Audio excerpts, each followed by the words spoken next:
चलिए देखेंगे ये क्लास 8 का प्रश्नावली 2.2 है और प्रश्न 8 है ना। प्रश्न कह रहे हैं कि 11 के लगातार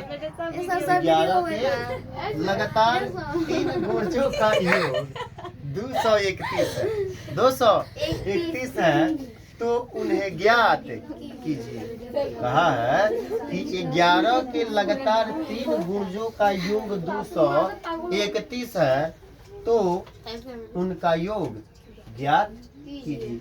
सिंपल सी भाषा आप समझे कि गुणज का मतलब होता है कि किसी संख्या का गुणा यानी पहाड़ा। जिस भी संख्या का पूछा जाता है, यदि उसका पहाड़ा जो है पढ़ देते हैं तो वही उसका क्या कहलाता है, गुणज कहलाता है। एकदम सिंपल सी भाषा। और भाषा परिभाषा बता जाए तो अलग की बात है ना। तो आइए देखेंगे, मानेंगे यहाँ पे कि माना कि पहली हमारे मुंह में हाँ क्या क्या वो मैदा पोतने से तो कुछ थोड़ा होता है। पोतना है तो क्रीम फेंक लगाइए।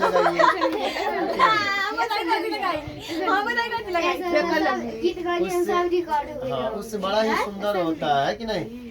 इसलिए आप लोग ध्यान देंगे यहाँ पे। प्रश्न है फालतूगिरी नहीं है कि नहीं। देखिए प्रश्न पे पहले ध्यान देंगे ना जी। माना कि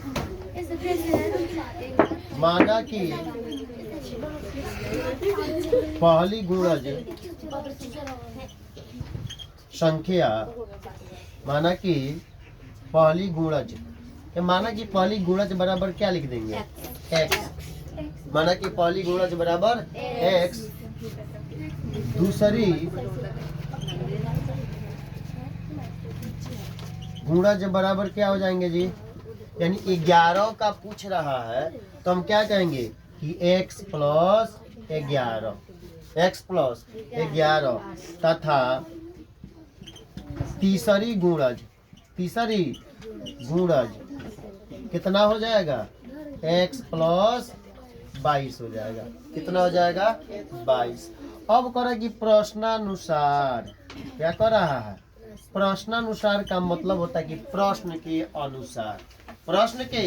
अनुसार यानी प्रश्न करे कि तीनों जना के योग, कि तीनों भैया लोग के योग जो है, ये तीनों महाराज जी का जो योग है, ये योग कितना है जी, x plus 11 plus x plus 22 बराबर कितना है जी, 231 है। अब बताइए एगो x मिलके कै गो x, 2 गो आ एगो कै गो, 3 गो। तो यहाँ पे लिखेंगे कै गो x बाबू, 3 गो x हो जाएगा, होगा ना। अब देखिए यहाँ पे 2 गो आ एगो, 3 गो और फिर 2 गो आ एगो, 3 गो अब बराबर 231, या 3x बराबर, फिर पक्षांतर करेगा ना तो ये जाएंगे तो कुछ ना कुछ लेकर जाएंगे, लेकर जाएंगे ना जी। जौन भी हो, ठेकुआ चिवड़ा जौन भी लेके जाए, तो ये जब गए उधर तो लेके चले गए कथी जी, माइनस। तो माइनस का हो जाएंगे 33, या 3x बराबर 11 में से 3 गईल 8। अब बच गया यहाँ पे 2, तो ये नहीं घटेगा तो इनके देगा, तो 12 में से 3 गया 9, और यहाँ पे बच जाएगा 1 बचेगा ना जी। अब बताइए यहाँ पे 3x, यहाँ पे होगा कि जब 3 उधर जाएगा तो क्या करेगा, भाग करेगा ना, 198 बट्टा क्या हो जाएगा 3, तो 3 छक 18, फिर 3 छक 18 है ना। इसलिए x बराबर क्या हो जाएंगे 66। अतः 11 की पहली गुणज क्या हो जाएगी, 11 की पहली गुणज क्या हो जाएगी, 66 हो जाएगी। दूसरी गुणज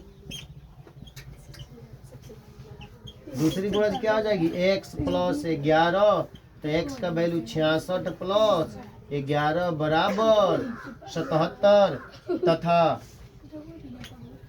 तीसरी गुणज कितना हो जाएगा जी? x प्लस 22, तो 66 प्लस 22 बराबर 88, यही क्या हो जाएंगे? आंसर हो जाएंगे। ठीक है ना जी, नोट कर लीजिए, है ना, नोट कीजिए लोग, ये सब नोट कर लीजिए, ठीक है।